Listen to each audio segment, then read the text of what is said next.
Hola, ¿qué tal? Bienvenidos a nuestra audiocápsula de Hablando con la Verdad, en donde estaremos compartiendo algunas reflexiones en breves minutos con el único fin de edificar y animar al cuerpo de Cristo a través de estos temas. En esta ocasión vamos a tocar el tema de los cristianos obesos. No cabe duda que vivimos en una era fascinante. Somos testigos de una generación en donde la tecnología nos hace vivir de maneras muy rápidas y muy cómodas. Por ejemplo, con un celular en la mano yo puedo saber cómo va a ser el clima en mi ciudad, en el país donde vivo o incluso en cualquier parte del mundo, literalmente. Si necesito un taxi, solo tengo que oprimir un botón. Si necesito alguna receta de cocina o incluso saber sobre algún tipo de enfermedad, solamente con oprimir un botón lo puedo hacer. Puedo leer mi Biblia cuando voy al trabajo, en el camión. Puedo entrar en contacto con mi familia o amigos que se encuentran en otros países o incluso continentes. Ha llegado un punto en el que incluso ahora también las escuelas pueden saludar a los astronautas que se encuentran en la base espacial internacional de una manera, digamos, muy normal. Esto es fantástico si lo sabemos usar de la manera correcta. Sin embargo, y a pesar de todo esto, la iglesia cristiana se encuentra en una de sus etapas en donde no hemos sido ni somos lo suficientemente capaces de ser un impacto en la sociedad como lo fue la iglesia primitiva sin todos estos recursos que tenemos hoy.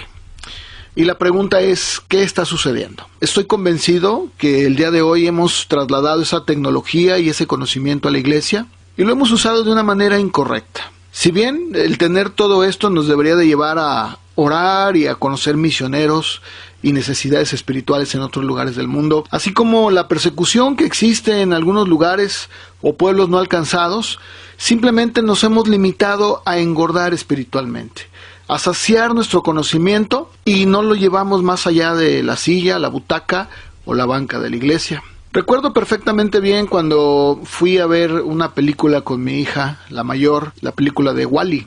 Una de las cosas que me llamó poderosamente la atención fue que las personas que vivían en esta nave espacial estaban esperando poder aterrizar y poblar la Tierra. Se la pasaban en sus pantallas sentados y poniéndose obesos. No hacían ningún esfuerzo físico. De hecho, no tenían que hacerlo porque todo se les llevaba a sus lugares. Todo lo que tenían lo podían encontrar en sus pantallas. Era un cuadro terrible de una realidad. El día de hoy tenemos toda la información posible para profundizar en la palabra, para poder ser mejores, eficaces y efectivos hijos de Dios. Y lo que muchas de las veces se hace es alimentar el conocimiento sin ningún esfuerzo para demostrar que en verdad somos hijos de Dios en la práctica. El día de hoy se ha utilizado ese conocimiento más que otra cosa para demostrar que sabemos más que los demás, para gastarlo en discusiones estériles, para tratar de ver quién sabe o quién conoce mejor tal doctrina o tal predicador, tal aspecto o tal concepto. Parece que el día de hoy tener un celular en la mano o un dispositivo es todo lo que necesito. Todos somos unos teólogos y unos maestros cuando se habla del conocimiento. Todo lo encuentro aquí. Ha llegado a un punto en el que incluso muchos cristianos dicen que no necesitan congregarse porque también pueden ellos ver a su predicador favorito cuando ellos quieran. Desde la comodidad de mi sala, de mi sillón, de mi recámara, de mi cama, puedo ver al predicador que me gusta. ¿Qué es lo que está sucediendo? Bueno, creo que estamos perdiendo de vista algo ante este panorama de información y tecnología. El método del Señor sigue siendo el mismo. Mientras que el día de hoy los cristianos no entendamos que antes que ser maestros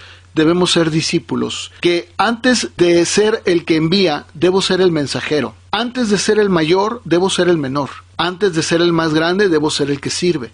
Si no entendemos esto, seguiremos padeciendo cristianos obesos. Se han engordado tanto de tanto conocimiento, pero no se ejercitan. En la práctica no saben lo que es servir. Algunos dicen que no se necesita el conocimiento para poder ser útil o un buen creyente, ya que dicen el Señor mira el corazón y las intenciones bastan.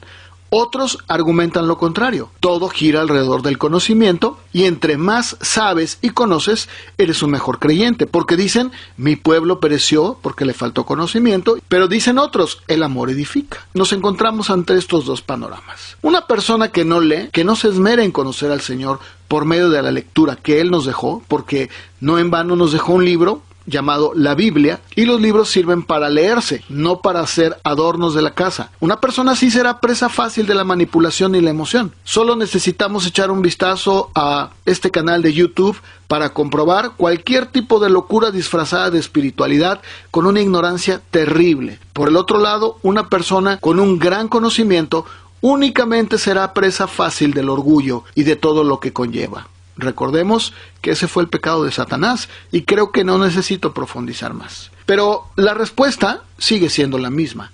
El Señor Jesús, que era Dios, utilizó uno de los mejores métodos habidos y por haber y que garantizaban que las cosas se harían bien. En Mateo 23:2, el Señor Jesús dijo, en la cátedra de Moisés, se sientan los escribas y los fariseos. Así que todo lo que les digan que guarden, guárdenlo y háganlo.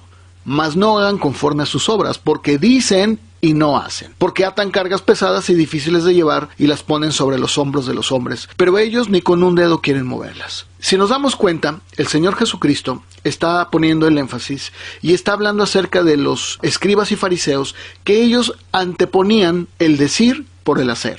O sea, ellos eran expertos en decirle a la gente lo que tenían que hacer, pero ellos ni con un dedo querían moverlas. Y lo dice el versículo 4.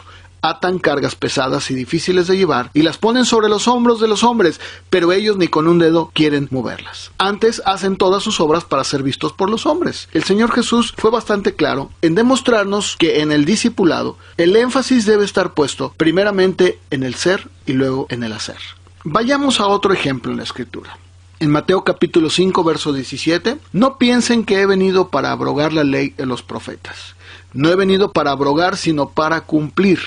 Porque de cierto les digo que hasta que pasan el cielo y la tierra, ni una jota ni una tilde pasarán de la ley, hasta que todo se haya cumplido. De manera que cualquiera que quebrante uno de estos mandamientos muy pequeños y así enseña a los hombres, muy pequeño será llamado en el reino de los cielos. Mas cualquiera que los haga y los enseñe, este será llamado grande en el reino de los cielos. Nuevamente, si ustedes se fijan en el verso 19, el énfasis del Señor es en que cualquier persona que enseña a los hombres, pero quebranta uno de los mandamientos, será llamado muy pequeño en el reino de los cielos. Pero cualquiera que los haga y los enseñe, este será llamado grande en el reino de los cielos. Él antepone el hacer por el enseñar. Que lo que Dios está interesado en nosotros es que podamos nosotros poner en práctica, que podamos vivirlo. No solamente el poderlo enseñar, no solamente el tener el conocimiento, no solamente el tener todas las bases bíblicas. Se trata de hacerlo, de vivirlo. Si nosotros no empezamos a vivir nuestro cristianismo, entonces se vuelve estéril, se vuelve inútil. Lo único que vamos a tener es una apariencia. En el aposento alto, en el Evangelio de Juan capítulo 13, dice el verso 1, antes de la fiesta de la Pascua, sabiendo Jesús que su hora había llegado para pasar de este mundo al Padre, como había amado a los suyos que estaban en el mundo, los amó hasta el fin. Y aquí nos dice el Evangelio, en los siguientes versículos, que el Señor Jesús, sabiendo que el Padre le había dado todas las cosas, se levanta de la cena, se quita su manto, pone agua en un lebrillo y empieza a lavar los pies de sus discípulos. Y empieza a enjugarlos con la toalla con que estaba ceñido. Pedro le dice al Señor, ¿tú me lavas los pies? ¿Por qué le pregunta esto? Porque esto que estaba haciendo el Señor, esta acción, era la labor que tenía que hacer un esclavo, lavarle los pies de las personas invitadas que llegaban a la casa. Así que para Pedro, lo que el Señor está haciendo no tiene sentido. Y vemos cómo entra un diálogo entre el Señor Jesús y Pedro, pero yo quiero que vayamos al versículo número 13, en donde el Señor, después de que lavó los pies de ellos, vuelve a la mesa y les pregunta, ¿saben lo que les he hecho? En el verso 13 Él les dice, ustedes me llaman maestro y señor y dicen bien porque efectivamente lo soy. Pues si yo, el Señor y el Maestro, he lavado sus pies, ustedes también deben lavarse los pies los unos a los otros. Porque ejemplo, aquí hay que enfatizar, ejemplo les he dado, para que como yo os he hecho, ustedes también hagan. Verso 16. De cierto les digo, el siervo no es mayor que su señor, ni el enviado es mayor que el que le envió. Escuchen ustedes el verso 17. Si saben estas cosas, bienaventurados serán si las hicieren. Si se dan cuenta, la bienaventuranza no está en saberlo, está en hacerlo. Entonces nos encontramos que el Señor Jesús, en su ministerio, lo que Él hacía era con el objeto de que sus discípulos aprendieran en la práctica lo que Él estaba enseñándoles. No era una cuestión teológica, no era una cuestión doctrinal, era una cuestión de práctica, era llevarlo a la práctica. En Hechos 1:1 nos encontramos con Lucas escribiendo su evangelio y el verso 1 dice: en el primer tratado, oh Teófilo, hablé acerca de todas las cosas que Jesús comenzó a hacer y a enseñar. El énfasis nuevamente está puesto en el hacer y en el enseñar. Con estas pocas escrituras podemos darnos cuenta que el Señor siempre puso el énfasis primero en el hacer y después en el enseñar. Tenemos que llevar nuestro cristianismo y nuestro conocimiento a la práctica para poderlo enseñar. Si nosotros lo hacemos al revés, entonces lo único que vamos a hacer es convertir prosélitos que tienen un gran conocimiento, que saben bastante del evangelio, pero que en la práctica no mueven ni un dedo. Muchas gracias por su atención, esperamos que haya sido de bendición para ustedes y nos vemos en la próxima audiocápsula. Se despide de ustedes su amigo y servidor Luis Wally.